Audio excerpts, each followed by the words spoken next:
Salut, c'est Alyosha, bienvenue dans Vision.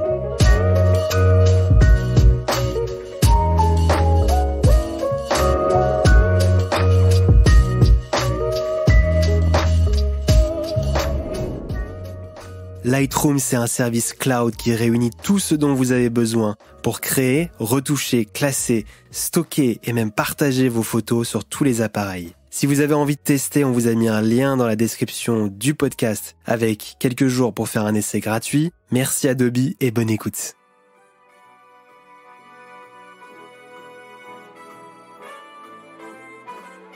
Je pense à une image que j'ai réalisée à Blackpool dans le nord de l'Angleterre. Sur cette image, on y voit une chanteuse qui danse, qui tient un micro dans sa main droite et qui regarde vers la gauche. Elle a une robe à paillettes et des chaussures à paillettes. Au fond de la salle, il y a un grand rideau rose avec une petite ouverture vers une salle noire qu'on ne voit pas. On y voit 3 marches et un parquet clair sur lequel elle est. C'est la scène, c'est l'endroit sur lequel elle danse et elle fait sa représentation. Alors c'est une image qui a une tonalité rose. Toute l'image est très saturée, on va dire. Donc je venais d'arriver à Blackpool, qui est la première station balnéaire du Royaume-Uni, dans le nord d'Angleterre, à côté de Liverpool. Je viens de faire ce voyage de Paris. J'arrive à Liverpool, je prends le taxi pour aller à la gare, puis je prends un train qui m'amène à Blackpool. J'arrive assez tard et c'est mon 3e voyage à Blackpool et j'avais toujours vu cet hôtel qui longe la côte, qui est un ancien palace. C'est un hôtel qui m'a toujours fasciné parce qu'il est immense, que le hall est grandiose.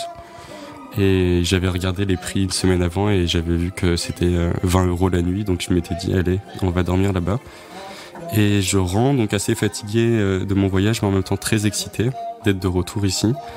Je voulais rien faire de spécial parce que j'étais quand même assez fatigué, donc je vais dans la chambre, je m'allonge sur le lit et vers 20h je sens le sol de la chambre vibrer. Donc pas par ennui, je voulais pas me plaindre de quoi que ce soit, mais par curiosité je descends et je vois derrière le hall d'entrée qu'il y a une petite porte qui est entrouverte avec une lumière rose qui sort de cette porte. Je rentre dans cette salle et c'est une salle, j'ai jamais été bon pour faire des approximations comme ça, calcul, mais je pense que c'est une salle qui peut accueillir 300-400 personnes avec plein de chaises alignées comme une salle de conférence. Et je vois cette dame chanter qui reprend plein de grands classiques. Sauf que dans cette salle de 300 personnes, on devait être 4, 5, dont un couple de personnes âgées et une famille avec le papa, la maman et le petit. Et tout le monde était assis en silence, en calme. Et je vois cette chanteuse qui donne tout, qui faisait un Stade de France quoi dans sa tête. Et j'ai adoré l'énergie, j'ai adoré cette scène. Donc je me suis assis, je la regardais. Et pour chaque refrain, elle tendait le micro à la salle pour qu'on chante avec elle, mais personne chantait. Et je la regardais, j'avais envie de lui dire, je t'assure que si je connaissais les paroles, je pourrais chanter avec toi. Et j'étais vraiment happé par son énergie. Donc j'ai décidé de remonter dans ma chambre, prendre mon appareil photo, de venir et de la prendre en photo. Et ce qui me plaît vraiment dans cette photo, c'est que quand je la re-regarde aujourd'hui, je ressens vraiment ce que je ressentais quand j'y étais. Donc ça, c'est quelque chose dont je suis assez content, c'est que cette énergie qu'elle dégage, cette pose statique mais en même temps forte, c'est quelque chose que j'ai ressenti sur place et qui me plaît beaucoup.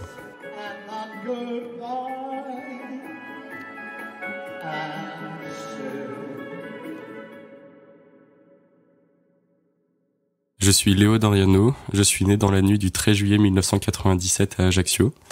J'ai passé les 2 premières années de ma vie en Corse, avant de partir pour le Cambodge, à Phnom Penh plus précisément, où je suis resté 1 an et demi avec mon père et ma mère. Après ces années, ma mère a décidé de venir s'installer à Paris. Je l'ai suivie et j'ai grandi à Paris. Donc, j'ai passé la plupart de ma vie à Paris, où j'ai eu une enfance et une scolarité normale. J'ai fait quelques écoles, j'ai pas mal changé d'école, mais tout ça a été assez normal. J'ai le souvenir d'avoir passé beaucoup de temps seul, à donc consacrer beaucoup de mon énergie, beaucoup de mon temps à des passions diverses. J'étais très sujet aux histoires, j'étais très sujet à l'imagination et aussi j'aimais beaucoup le sport, le foot plus précisément, où je suivais tout, je suivais une certaine évolution et je me souviens que ça me cadrait ma vie. Je me souviens que c'était des marqueurs temporels et je sais que c'est quelque chose que j'ai gardé aujourd'hui dans mes passions, notamment avec la photo. C'est quelque chose qui non seulement m'accompagne au quotidien, mais aussi m'aide comme marqueur temporel dans le passé. Oui, j'ai eu cette vie-là très simple à Paris. J'ai aussi eu la chance de beaucoup voyager. Mon père, pour son travail, a souvent été en mission à l'étranger, donc je le rejoignais souvent pour les vacances.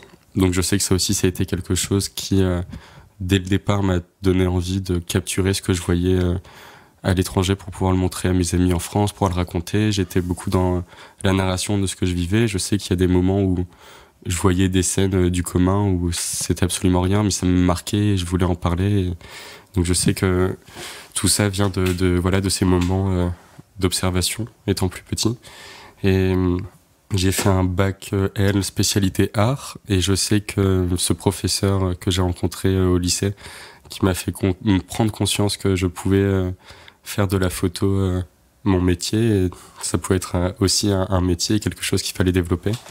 Je pense que j'ai réalisé que je voulais être photographe, que j'en ai eu conscience à 15 ans. Parce que comme je te l'ai dit avant, je faisais beaucoup de foot et je sais que j'aurais sûrement pas eu une grande carrière, mais j'étais passionné, et quand on est passionné, on est un peu aveugle.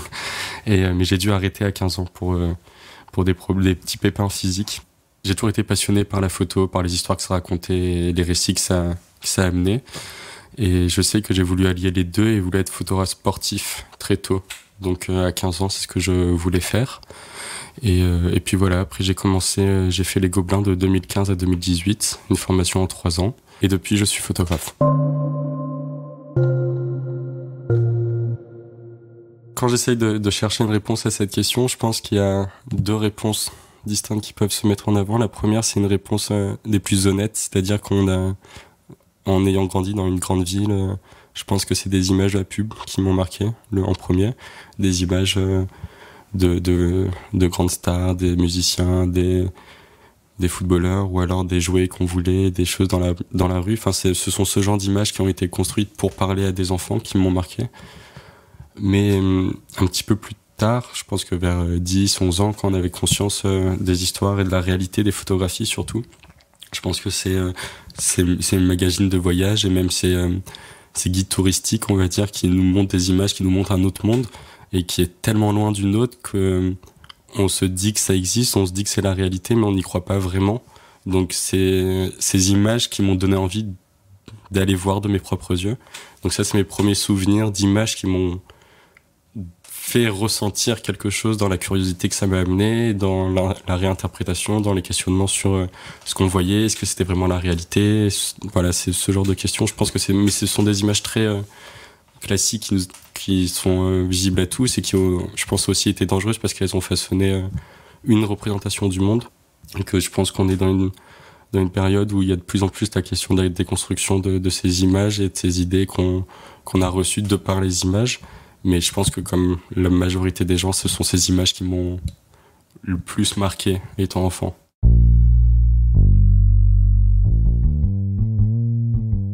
Je suis avant tout curieux. Je pense que je suis loin de... Enfin, je pense avoir cette chance de ne pas être régi par des idées préconstruites. Et je pense que je suis parfois fier de ce que je peux penser, de la réaction que je peux avoir face à une situation de vie. Et parce que c'est quelque chose qui vient d'années et d'années de construction et de déconstruction. Et je pense que je veux utiliser ma photographie pour montrer ce que je vois. En aucun cas pour imposer une vision, mais comme une preuve, comme un outil, et parfois même comme une raison d'aller vers l'autre que d'utiliser la photographie dans ce sens-là. Et je sais que c'est un métier qui me fascine parce que c'est un métier qui donne les clés et l'accès à absolument tous les étages de notre société. Personne ne se pose de questions en voyant un photographe dans un stade de foot, et personne ne se pose de questions en voyant un photographe à l'Élysée. C'est quelque chose qui ouvre toutes les portes.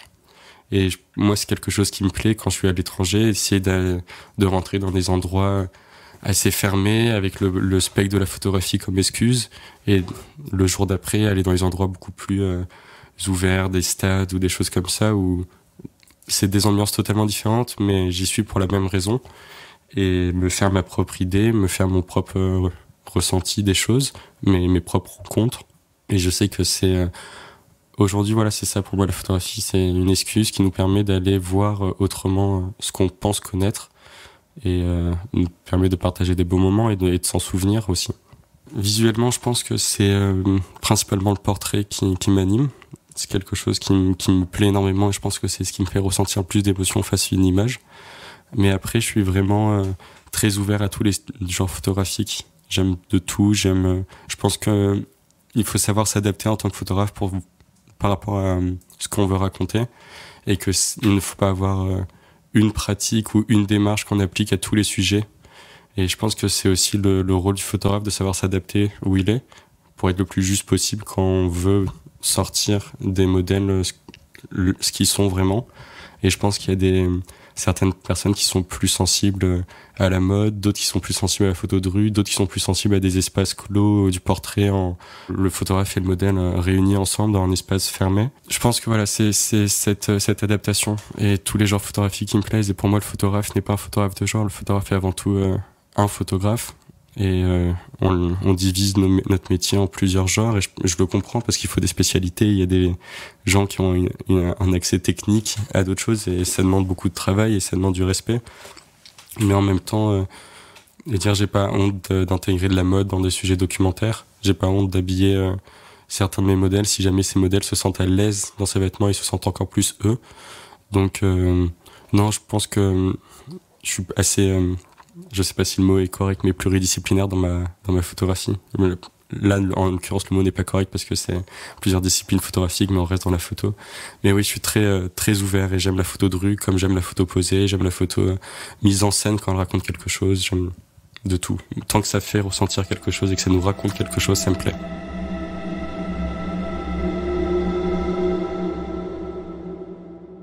Je travaille au moyen format argentique, au 6.7 avec un Pentax 6.7 et un Mamiya 7.2.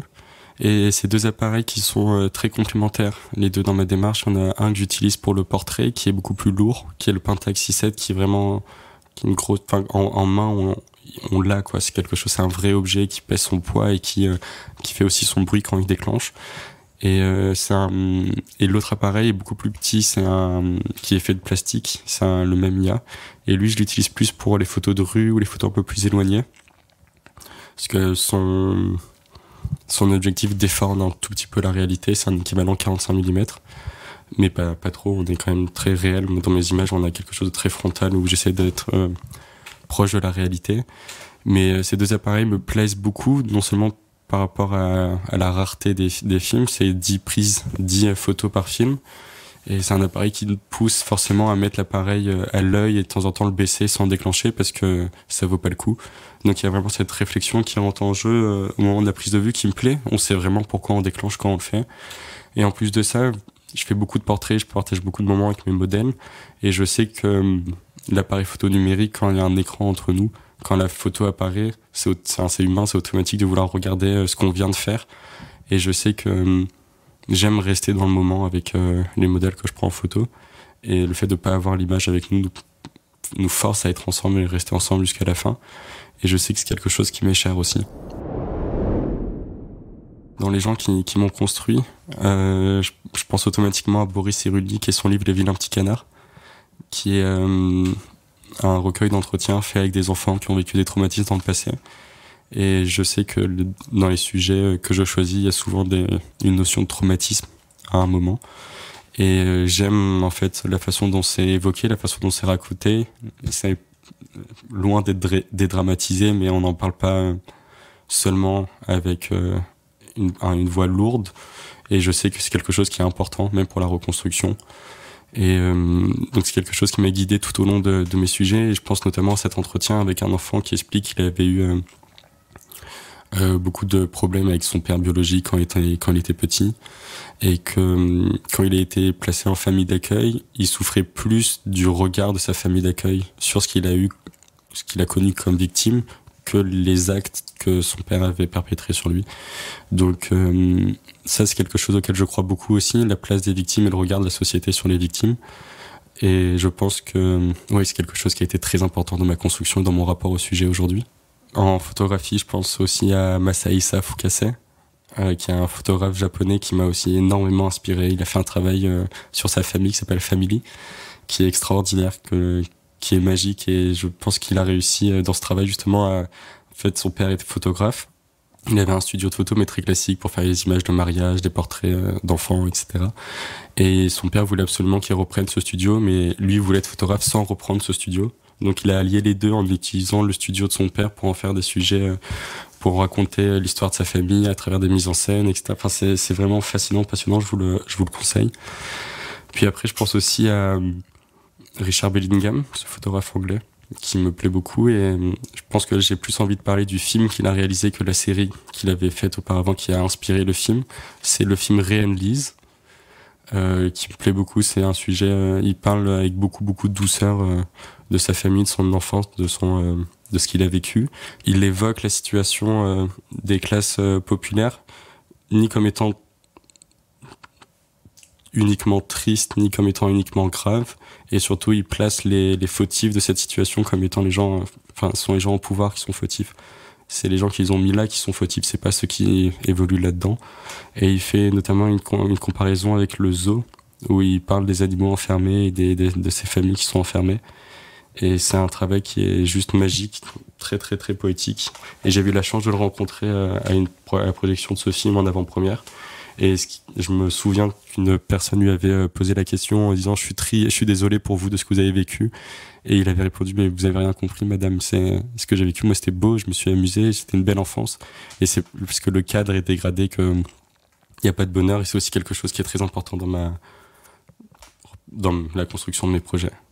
Et il y a aussi ce documentaire, je me souviens plus du nom du réalisateur, mais c'est un documentaire que j'avais vu sur Arte qui s'appelle Les Dernières Retrouvailles, et qui suit en fait c'est l'histoire d'une famille nord-coréenne, qui au moment de la guerre de Corée en fait a fui la Corée du Nord pour aller en Corée du Sud, et au moment de la fuite, cette famille qui était ensemble a dû se séparer parce que la mère a voulu donner le sein à son fils, et elle a dit à son père, à son mari, donc au père de l'enfant, on se rejoint dans 100 mètres et on y va ensemble, et ils se sont jamais retrouvés, et donc la mère a dû passer la frontière seule. Et elle a perdu son fils, elle a perdu son mari, et elle a passé toute sa vie en Corée du Sud sans jamais avoir de nouvelles d'eux pendant plus de 60 ans. Et le gouvernement nord-coréen et sud-coréen ont fait un programme pour réunir les familles. Et donc elle savait qu'elle allait retrouver son fils, et ce documentaire suit ses préparations. Et en fait, c'est des retrouvailles qui se passent à la frontière entre les deux pays. Et c'est le temps d'une journée, donc ils se voient et après ils se reverront plus jamais. Et donc c'est un documentaire qui évoque cette guerre, qui évoque ce sujet très grave, mais au travers d'une histoire personnelle, et c'est extrêmement émouvant, et c'est un sujet un documentaire que je regarde très régulièrement et qui me plaît et m'inspire beaucoup. Vous écoutez Vision, podcast de la photographie contemporaine. Je vais vous parler de ma série Koriyama, que j'ai réalisée au printemps 2019. Koriyama, c'est la plus grande ville de la préfecture de Fukushima. C'est une ville qui se situe à peu près une cinquantaine de kilomètres de la centrale nucléaire. Je pense que comme tout le monde, c'est une histoire qui nous a chamboulés. Moi, j'étais assez jeune quand c'est arrivé. Je sais que c'est une histoire, le désastre nucléaire de Fukushima, c'est une histoire qui m'a suivi toute l'adolescence. Je me suis beaucoup questionné sur ça parce que j'estimais avoir eu beaucoup d'informations, mais pas forcément des informations qui nous poussent à comprendre les réelles répercussions humaines et sociétales, mais plutôt la genèse du drame, ce qui s'est passé, et c'était beaucoup des informations très sensationnelles, on va dire, et surtout axées à très juste titre, mais sur la souffrance, etc. Et je sais que c'est quelque chose... Moi, pour comprendre un événement, j'ai besoin d'avoir conscience de la souffrance, mais aussi d'avoir conscience de ce qui s'est mis en place après pour la reconstruction, de comment ça s'est passé. Je veux pas accepter que tout n'est que souffrance pendant des années et qu'un événement condamne une vie à la souffrance. Donc j'ai voulu m'y rendre pour documenter l'après, pour voir comment ça s'était passé, et surtout pour m'orienter sur une souffrance plus silencieuse, on avait moins entendu parler dans les médias, qui est celle de cette ville. parce qu'on a beaucoup entendu parler de la ville de Fukushima et de la région qui a été dévastée, mais assez peu de cette ville qui est une très grande ville. Et en fait, c'est une ville, quand il y a eu ce désastre, le gouvernement a défini un périmètre de sécurité et ils ont vidé cette zone. Sauf que la ville de Koriyama se retrouvait pile sur la frontière de ce périmètre de sécurité. Et donc c'est une ville qui a été considérée comme étant, sans danger. Et donc la ville n'a pas été évacuée. Et je pense, et beaucoup de gens pensent, que les pires répercussions, notamment sur la santé, sont visibles chez les gens qui sont restés à cet endroit puisqu'ils ne sont pas partis. Et j'ai voulu aller voir et documenter ce qui s'était passé là-bas. Et c'était très important pour moi. J'utilise le format du diaporama sonore là-bas. J'y suis allé avec mes 2 appareils photo, mais aussi un micro, pour enregistrer les gens, les habitants de la ville, me parler avec leurs mots et de leur histoire. Et encore une fois, c'est pour rentrer en opposition avec les démarches classiques des médias, on va dire plus traditionnelles, où on part souvent d'entretien, mais on réécrit, on traduit, on prend la parole pour les gens qui l'ont vécu, parce que souvent ce sont des choses qui dépassent les gens, donc on donne la parole aux spécialistes, mais en même temps, moi je sais que l'information qui m'intéresse, c'est l'information humaine, le ressenti. Donc j'y suis allé, j'y ai passé 2 semaines, et j'ai eu la chance de rencontrer Emitsu, qui est un pasteur. Je cherchais un logement pour là-bas, parce que le premier prix en chambre d'hôtel et Airbnb c'était 100 € la nuit, et vu que j'ai resté 2 semaines, j'ai essayé de chercher un moyen pour pouvoir être logé. J'ai une amie qui avait fait le tour du Japon et qui était arrêtée dans cette ville. Et je lui ai demandé si elle avait rencontré des gens sur place, et elle m'a dit qu'elle avait aucun contact, mais le seul contact qu'elle avait c'était un pasteur, parce qu'elle était passée devant cette toute petite église. Et elle était rentrée dedans par curiosité, elle avait rencontré ce monsieur qui parlait anglais, ce qui est assez rare au Japon, et qui avait été pas excentrique, mais qui était vraiment content de voir quelqu'un d'étranger rentrer et poser des questions. Donc ils s'étaient échangé leurs contacts, et elle m'a dit écoute, écris-lui et on verra bien. Donc je lui ai envoyé un message, je me suis présenté, je lui ai expliqué pourquoi je voulais venir, et il a accepté. Il m'a dit viens, je t'accueille pendant 2 semaines, on va passer du temps ensemble, je te ferai découvrir la ville, etc. Donc c'était vraiment un super point d'entrée. J'étais assez terrifié à l'idée d'arriver et de parler d'un sujet si grand qui peut me dépasser très facilement dans un environnement qui m'est pas familier. C'est la première fois que j'allais au Japon, et puis je parle pas du tout le japonais. Donc c'était une vraie chance pour moi d'avoir Emitsu avec moi, qui m'a suivi tout au long de ces 2 semaines. Et puis je me souviens encore du jour où j'arrive, il m'attendait à la gare, il m'avait dit j'ai une casquette bleue, et j'avais vu un petit monsieur avec une casquette bleue à la sortie de la gare, et j'étais allé me présenter. Et notre première rencontre était assez très formelle, et je pense qu'il était content de recevoir quelqu'un. Je pense qu'il en avait pas beaucoup parlé autour de lui, c'était quelque chose d'attendu, et moi aussi c'était quelque chose d'attendu, mais c'était pas forcément pour les mêmes raisons. Donc c'était une rencontre qui était très respectueuse, on était tous les deux un peu gênés, je pense. Et dans la voiture pour aller à l'appartement, il commence à me parler de ses grands-parents qui sont décédés il y a 2 ans, et je me souviens que ça m'avait marqué qu'il m'en parle si vite, qu'il me dise ça comme ça dans la voiture, très aussitôt. Et je comprends assez vite, en fait on s'arrête devant une maison qui a l'air abandonnée, et je comprends qu'en fait il a décidé de m'héberger dans la maison de ses grands-parents qui étaient décédés il y a 2 ans. Donc une maison inhabitée depuis 2 ans, et qui était restée dans le jus avec les affaires des grands-parents, totalement vide, et pleine de poussière d'araignées, pleine de toiles d'araignées.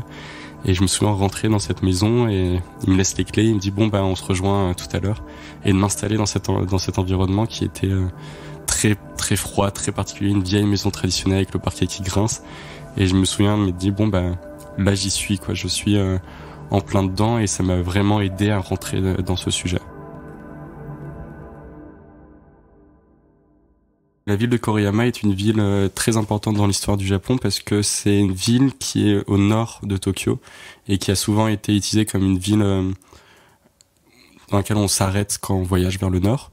Donc c'est une ville de passage, c'est une ville qui s'est enrichie et construite ces dernières décennies. Et c'est une ville qui a entouré la préfecture de Fukushima, une préfecture qui est vraiment très belle et avec beaucoup de diversité. Il y a des montagnes, on est à la mer pas très loin. On a le lac Inawashiro qui est connu aussi, qui est grand. Et donc à la base, quand j'y suis allé, j'avais fait quelques recherches en amont et c'était vraiment prévu que je m'arrête aussi sur la nature. Chose que j'ai faite, je suis allé au lac Inawashiro pendant une journée. Mais en fait, je me suis vraiment laissé guider aussi par qui j'ai rencontré là-bas. Et je me souviens m'être dit que c'était sûrement plus intéressant d'intégrer une communauté, de rester avec eux et de partager leur quotidien pour en ressortir ce que j'étais allé chercher là-bas.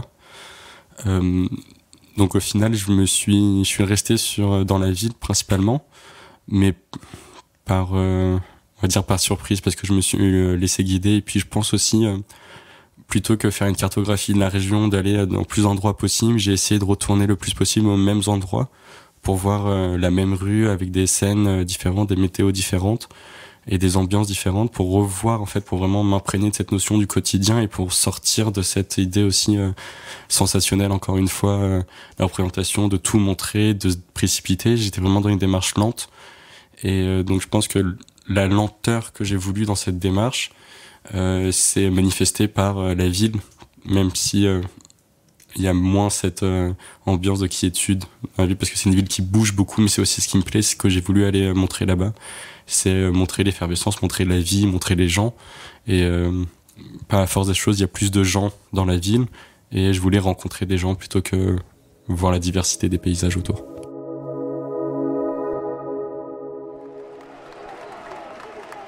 Cette série Common Blackpool, que j'ai réalisée en 2018 dans le nord de l'Angleterre, c'est une ville qui est fascinante, qui me fascine. C'est la ville de mon premier voyage photo seul, quand j'avais 17 ans. En fait, j'ai toujours été fasciné par l'Angleterre, par la culture anglaise, et je pense surtout par l'humour anglais. Et cette façon qu'ils ont de tout tourner avec l'humour, je pense que c'est quelque chose que nous, on accorde en France beaucoup d'importance à l'humour. On dit qu'on peut rire de tout, etc. Mais dans la vie de tous les jours, cet humour est moins présent, en tout cas, je pense. Et c'est quelque chose, l'Angleterre, qui me fascine de par la tolérance qu'ils ont aussi, de par leur ouverture. Et je m'amusais à comparer, à parler de ça avec des Français ou des Anglais pour leur demander si je me trompais pas trop. Mais j'ai ces images dans le sud de la France où toutes ces maisons alignées, par exemple dans une rue ou en ville, qui sont alignées, qui sont très différentes les unes des autres dans leur façade. Mais parce que on essaie de montrer dans l'extérieur quelque chose de différent de son voisin, on essaie de se différencier de l'autre, toujours d'être unique. Mais à l'intérieur, les gens qui habitent ces maisons, tous ces voisins sont assez identiques. Au final, ils ont un mode de vie qui est assez similaire. Alors qu'en Angleterre, on a vraiment ces images des villes avec ces immeubles en briques rouges, ces grandes rues toutes les maisons sont les mêmes. Et où on a un jeune punk avec une crête rose qui peut être voisin avec une grand-mère conservatrice.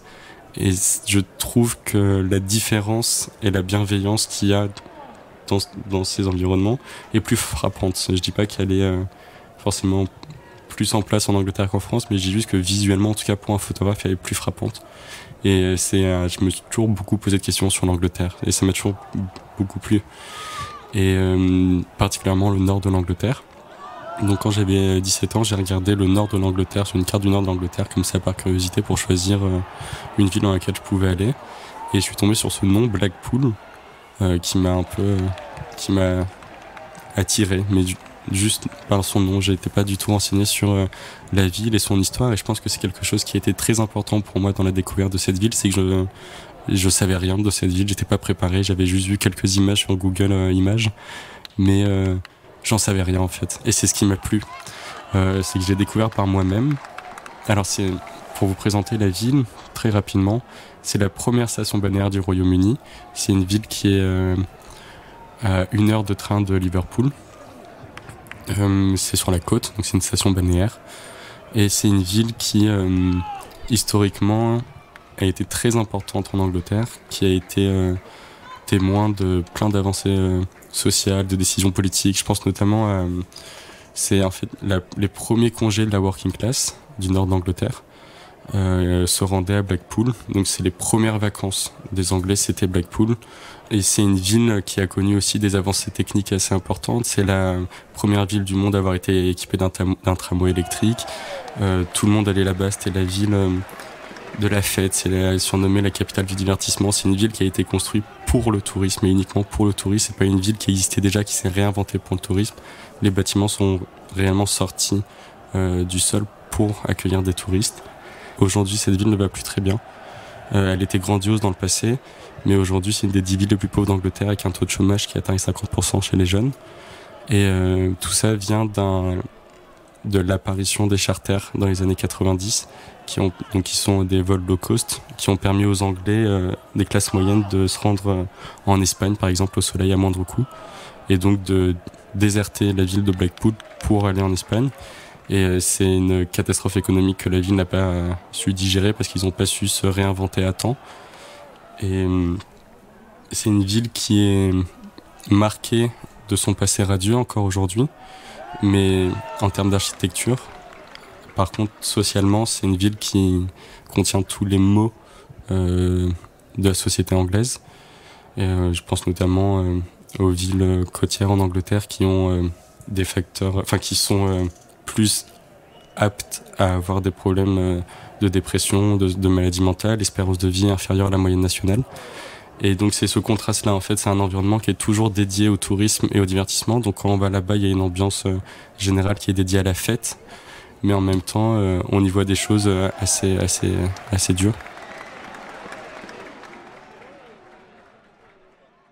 Je me souviens que j'avais été particulièrement marqué par ce que j'appelle la libération des émotions. Je fais cette comparaison avec Paris, une ville que je connais assez bien parce que j'y ai grandi. C'est une ville qu'on n'a plus à présenter, c'est une grande ville. Et il est pourtant assez rare, je trouve, de voir des gens effondrés en larmes par terre, qui sont très tristes, ou alors des gens qui ont des fous rires très très très forts, très marqués, parce qu'on a peur de déranger l'autre, on garde nos émotions pour nous. Et je sais qu'on pleure en privé, on rigole en privé, mais quand quelqu'un rigole très fort dans le métro, très vite on essaye de se cacher pour pas déranger l'autre. Et je sais que c'est quelque chose qui m'avait toujours questionné, ça, moi, dans mon enfance. C'est-à-dire que quand on rigole très fort, qu'on me dit chut, calme-toi, je comprenais pas pourquoi. Ou alors pleurer, essayer de se contenir.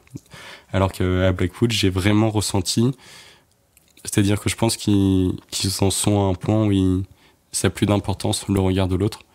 Et en tant que photographe, c'est quelque chose qui est très intéressant parce que je pense qu'on est sensible justement à ces émotions. C'est ce qu'on va capturer en photo.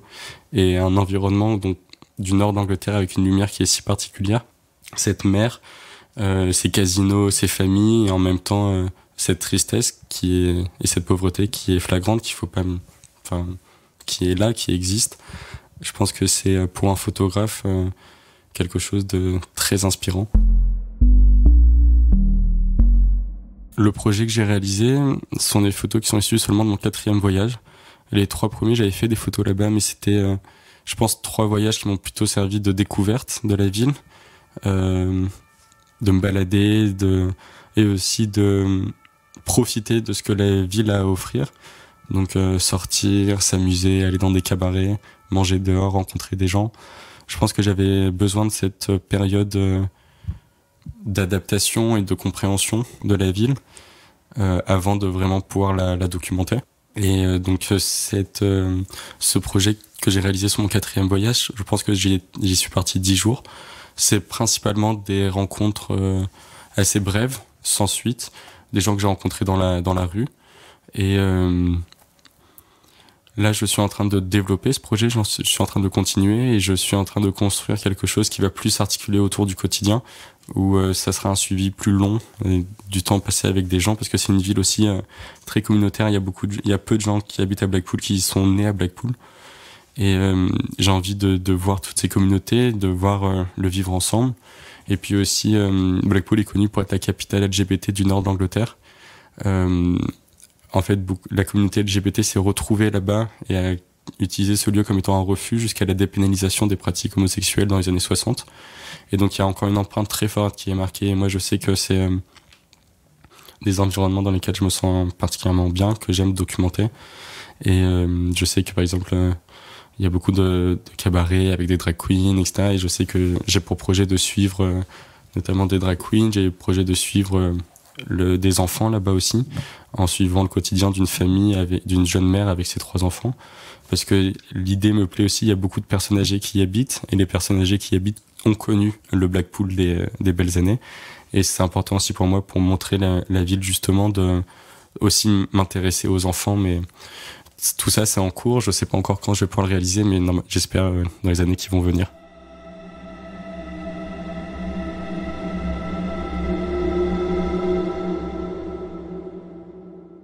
Comment dire, je suis très sensible à la lumière. C'est quelque chose que je trouve primordial. Je pense que c'est la base de notre métier. C'est quelque chose qui est commun. On en parlait un petit peu plus tôt sur la photographie de genre, et c'est quelque chose qui relie tous les genres de photographie, parce que sans lumière, la photo n'existe pas. Après, dire quand j'ai une belle lumière, ça peut être une raison pour moi de sortir l'appareil, d'aller me balader et d'être plus alerte sur ce qui se passe autour de moi. Mais quand je tombe sur une scène, c'est la scène et c'est l'humain qu'il y a dans la scène qui me saute aux yeux avant tout. Et j'ai beaucoup de photos qui font partie de mes photos préférées, qui sont des photos sur lesquelles la lumière est absolument pourrie dessus, sur lesquelles il y a du grain ou même légèrement flou. Mais c'est comment dire, si jamais je peux allier les deux, c'est magique, et j'y accorde beaucoup d'importance. Mais j'y accorde de l'importance quand je suis dans une démarche où je prends plus mon temps, quand je suis dans des sujets plus intimes. Et sinon, j'essaye de l'avoir en ligne de mire, mais c'est pas mon facteur principal. Le rythme de la lumière dans une journée, c'est quelque chose qui nous guide tous et qui marque le rythme d'une journée et la temporalité d'une journée. Et c'est en ce sens-là que je me suis axé dessus.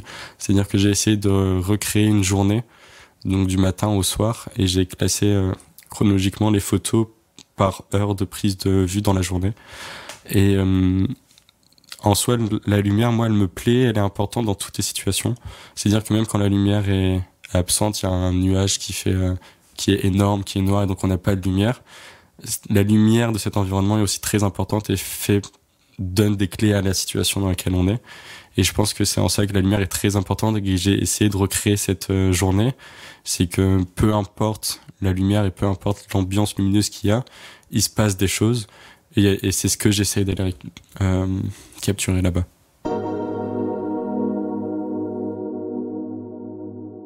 Pour moi, il y a un lien entre Common Blackpool et Koriyama. La démarche est similaire. Pour les deux projets, j'utilise le diaporama sonore. J'ai vraiment cette volonté de littéralement donner la parole aux habitants de la ville qui me parlent de leur ville. Et j'aime aussi l'idée d'imposer un rythme qui est assez lent. Je laisse chaque image environ 5 secondes. Et c'est quelque chose qui était important pour moi aussi, encore une fois, pour revenir à ce rapport qu'on a à l'information, où on a chacun notre rythme de lecture par rapport à un article, par rapport à une information. On est quelque chose où l'information, on la reçoit souvent différemment en fonction de l'environnement dans lequel on est, de l'énergie et de l'attention qu'on y porte. Et pour moi, le diaporama sonore vient régler en quelque sorte ce problème, parce qu'on impose un rythme. Et soit on regarde ou soit on regarde pas, mais quand on regarde, on est obligé de le regarder. Et c'est quelque chose que j'ai voulu garder, mettre en place pour ces deux séries, parce qu'on parle ici d'après-traumatisme, et on parle d'un temps beaucoup plus long, d'un temps qui est marqué justement dans l'histoire de ces villes. Et à la base, mon envie était de faire un projet qui réunissait des villes à travers le monde entier, qui ont vécu différents types de traumatismes. Donc en l'occurrence, Blackpool, c'est un traumatisme économique, et Koriyama, c'est un traumatisme nucléaire. Et l'idée était de dresser donc ces différents portraits de villes pour après porter un regard sur les différentes réactions au traumatisme en fonction d'où tu viens, de ta religion, ta pensée, ta culture. Donc on verra sur le long terme comment ça s'articulera, mais j'aime l'idée de comparer les différentes réactions et d'avoir aussi des temps, des rythmes très différents. Et j'essaie de pas imposer mon regard et ma technique sur toutes les villes où je vais dans le monde, mais plutôt de m'imprégner dans l'ambiance dans laquelle je suis, pour proposer parfois un travail un petit peu plus lent, parfois un peu plus frénétique, parce que la culture japonaise alliée à cette ville de Koriyama qui est au milieu de la campagne donnait un quotidien très lent, alors que Blackpool, c'est encore une fois une ville qui est dédiée au divertissement, c'est une ville de jour comme de nuit, c'est une ville qui bouge en permanence, et je sais que il est important de s'adapter aux environnements dans lesquels on est. Vous écoutez Vision. Suivez-nous sur Instagram pour plus de news et de photos. La relation que j'ai avec mes modèles varie en fonction du modèle, toujours. C'est souvent... il y a souvent un round d'observation de ma part avant. Et je prends en photo des gens qui me regardent, qui m'observent aussi quand j'ai l'appareil et que je suis dans la rue. C'est souvent issu d'une curiosité partagée entre le modèle et moi. Et puis en fonction de l'environnement dans lequel je suis, par exemple au Japon, il y avait cette barrière de la langue qui était très importante. Souvent, donc j'essayais de bafouer quelques mots en anglais, j'essayais d'utiliser Google Traduction sur mon portable pour avoir ces moments d'échange. Et je sais que les échanges que j'ai eus étaient beaucoup axés sur le rire, beaucoup axés sur des mimes, des hésitations. Et donc il y avait peut-être cette méfiance aussi de la part de ces modèles, de ces gens que j'ai pris en photo. Et mais en même temps, cette méfiance qui disparaît assez vite parce que je pense, je respecte énormément les gens que je prends en photo. Je veux les mettre en valeur toujours. Et je pense que c'est quelque chose qui se ressent et cette confiance est importante. Quand je suis à Blackpool, par exemple, c'est des choses où on essaie plus de s'imposer par rapport à des gens. On essaie d'expliquer pourquoi on est là, on essaie de se marrer, on essaie de partager un moment, mais le moment qu'on partage est forcément différent. Et non, voilà, je pense que je pourrais qualifier mon rapport comme des belles rencontres, quoi. Le regard est frontal parce qu'il y a un moment donné, je pense, quand on fait du portrait, un bon portrait n'est pas forcément quelqu'un qui regarde la caméra, mais pour moi, quand la personne regarde la caméra et qu'elle pose, il y a cette notion de conscience partagée du photographe qui est conscient, qui déclenche, et le modèle qui est conscient, qui se fait prendre en photo à ce moment-là. Et c'est souvent un moment d'entre-deux. Par exemple, pour le modèle, quand c'est quelqu'un qui n'a pas l'habitude de poser, il y a toujours ce moment où on est dans l'attente du déclenchement et quand c'est fait, en fait, on se rend compte qu'on s'y attendait pas vraiment. Et c'est ce moment de suspension qui me plaît beaucoup et c'est très important pour moi de regarder le modèle que je prends en photo, qu'on soit vraiment dans cette notion d'échange. Et donc le regard est très important pour moi dans mon travail.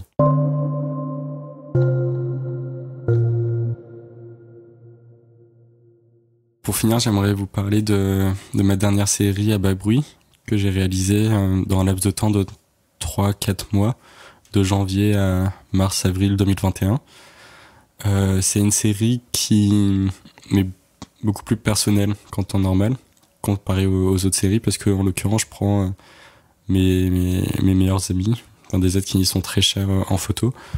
Et aussi par la force des choses, c'est ma vie que je prends en photo à travers ces gens, parce que ce sont des gens avec qui je partage ma vie.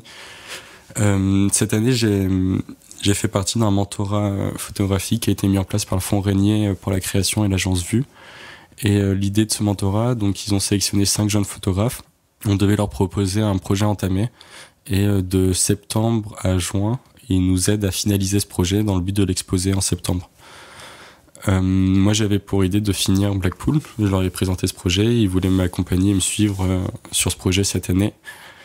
Et donc, en fait, cette année, donc, dans ce contexte particulier qui a été dicté par le Covid, j'ai été bloqué en France et j'ai pas pu me rendre à Blackpool, dans le nord de l'Angleterre.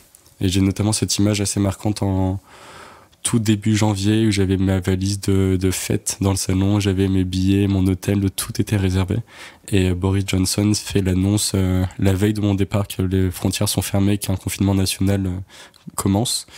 Donc je me souviens avoir été au plus bas moralement concernant ce sujet. Et j'ai eu la chance à ce moment-là d'être entouré de gens quand j'étais en pleine période de doute et de stress et de frustration. Je me suis rendu compte que les gens qui m'entouraient, avec qui je partageais ma vie, mon quotidien, j'ai fait des confinements avec mes amis, étaient aussi dans cette période de stress, de suspension, on va dire.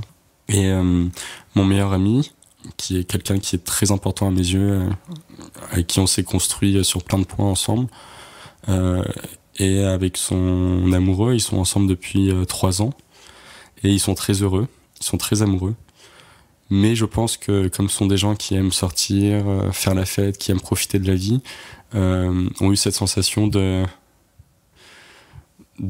pas de vie enlevée, mais de refermement, c'est ça.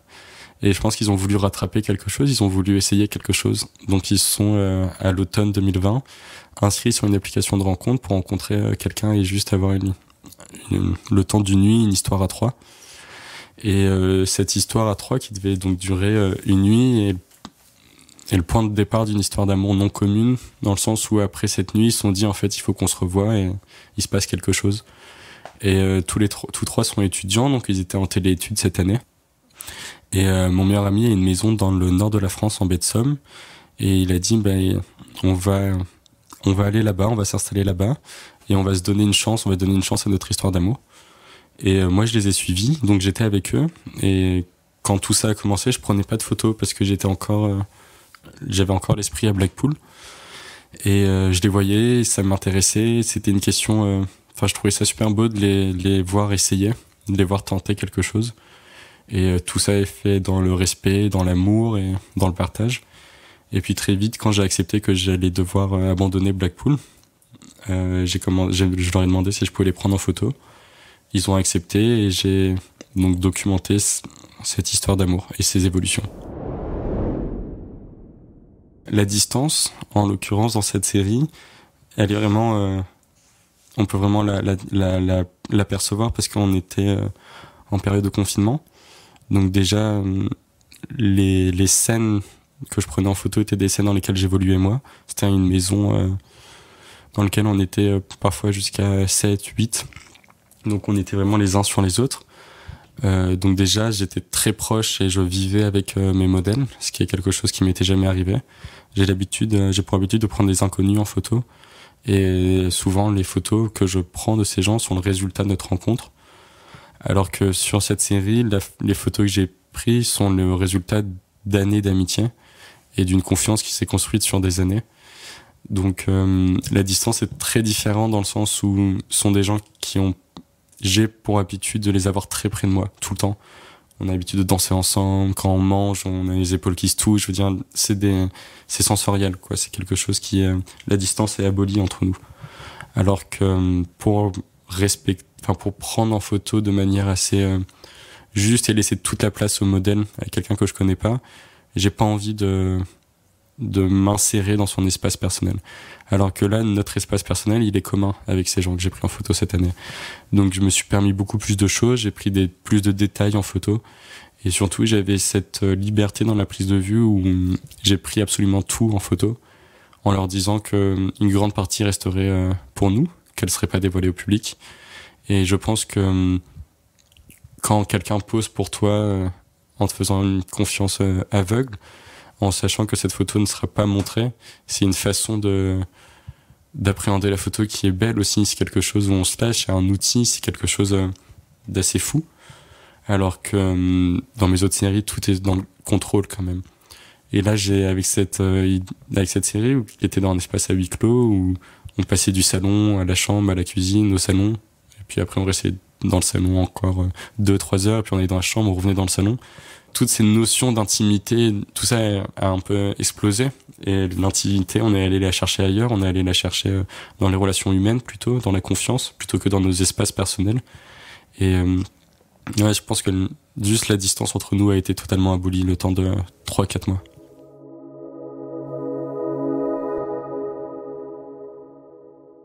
Dans cette série, je pense qu'il y a plusieurs sens de lecture. Il y a le sens où c'est mes amis, c'est leur histoire. Et il y a aussi, moi, ces images, quand je les vois, elles me font penser à des choses, elles me rappellent des choses que je vis avec eux. Et en l'occurrence, je pense que je parle de moi et je montre des éléments qui m'appartiennent, mais à travers leur comportement avec moi. Et je pense que, par exemple, je pense à cette image où mon meilleur ami, on vient de passer la nuit à plus ou moins faire la fête. On a fait une nuit blanche, le soleil se lève et mon ami réalise quelque chose, il fond en larmes et je le prends en photo à ce moment-là. Et je pense que dans cette photo, j'apparais dans le sens où il se montre à moi, il se livre à moi. Et c'est ça qui parle de moi dans cette série. C'est que je suis très fier de la relation que j'ai avec mes amis, je suis très fier de l'entraide qu'on a ensemble et du fait qu'on accepte notre dépendance les uns aux autres et qu'on en fait quelque chose de bien et de très doux et de très sain. Et pour moi, elle est là ma présence dans la photo. Je suis pas forcément un adepte de l'autoportrait. J'aime raconter les autres, j'aime montrer ce que je vois. Et en l'occurrence, ce que je voyais, c'était ça. C'était l'amour, des mots doux, des amis. Parce que moi, j'ai fait cette série dans une certaine urgence, dans le but d'une exposition qui a lieu en septembre. Et les amis, ils me voyaient, ils disaient j'étais pas très bien, j'étais stressé. Puis je sais qu'ils ont fait ça pour moi aussi. Ils sont livrés, ils ont décidé de se mettre à nu pour moi aussi. Et je leur en suis très reconnaissant. Donc c'est en ça, je pense que voilà, je suis présent, même sans être physiquement présent dans la série, je suis présent dans l'échange qu'il y a entre les modèles et moi sur certaines de ces photos.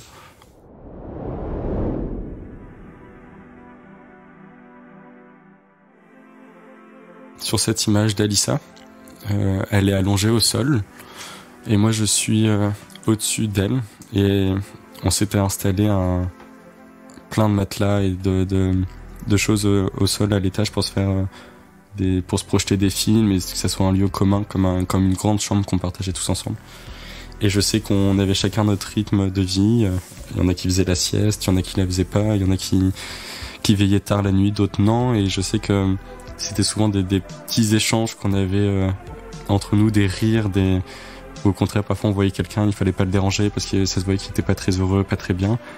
Et quand il y avait quelque chose, comme on était dans un environnement qui se répétait tout le temps, c'était toujours la même salle, les objets ne changent pas. L'environnement on le voit presque plus à un moment où on y est habitué, qu'on se focalise uniquement sur l'humain et sur les réactions humaines et sur les émotions humaines.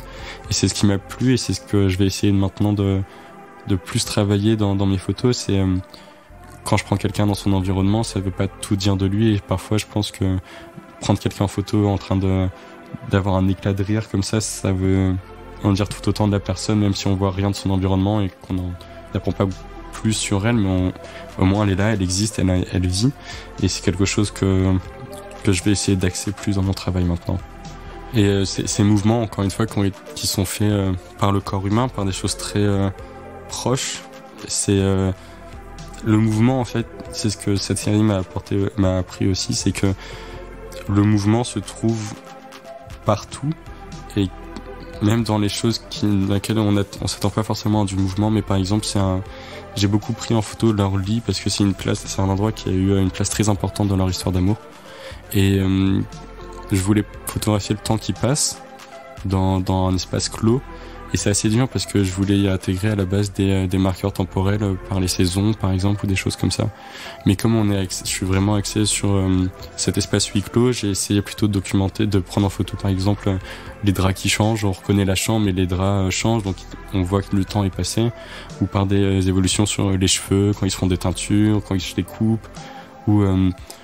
Et en fait, c'est à force de regarder quelque chose qui est pas inerte, parce que le mot n'est pas correct, mais une maison, les choses ne bougent pas et il n'y a pas de mouvement.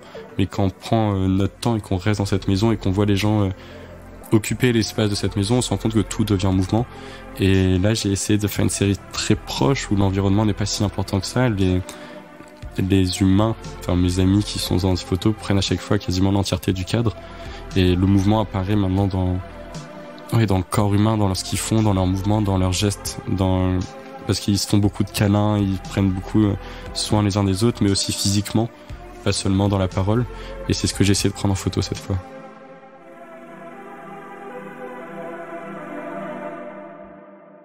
Je suis vraiment d'accord avec toi par rapport à la musicalité de cette série, et ce qui est très vrai, et c'est en ça, un peu plus tôt, je parlais du devoir du photographe de s'adapter à son environnement.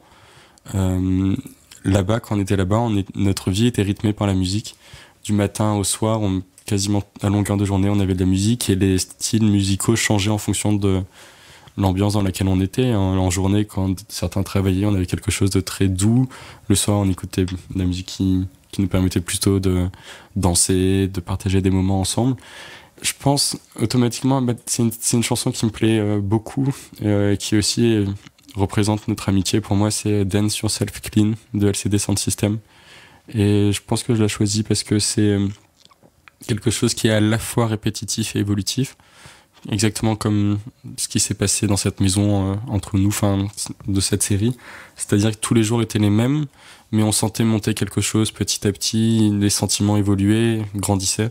Et dans cette série, dans cette musique, c'est ça prend du temps à démarrer. Les deux premières minutes sont très répétitives, et puis à un moment ça explose, et puis à un moment ça se recalme. Et je pense que c'est l'histoire de cette histoire qui a été très riche en émotions.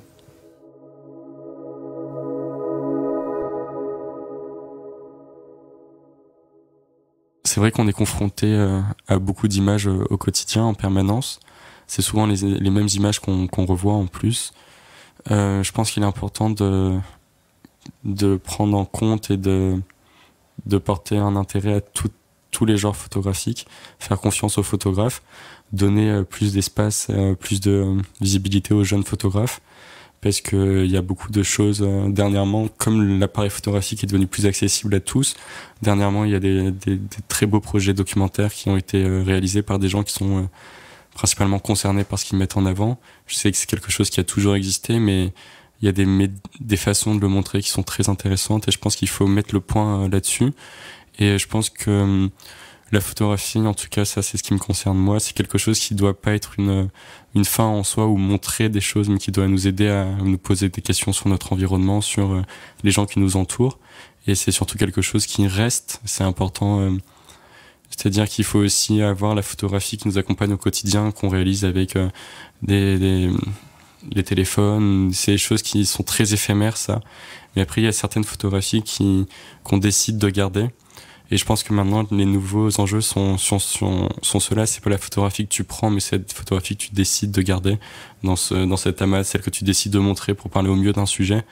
Et je pense que c'est ça, la photo doit nous aider à nous questionner sur comment on veut montrer ce qui nous entoure pour faire comprendre ce qui nous entoure aux gens, et donc pour mieux comprendre les gens et mieux se faire comprendre et juste être ensemble.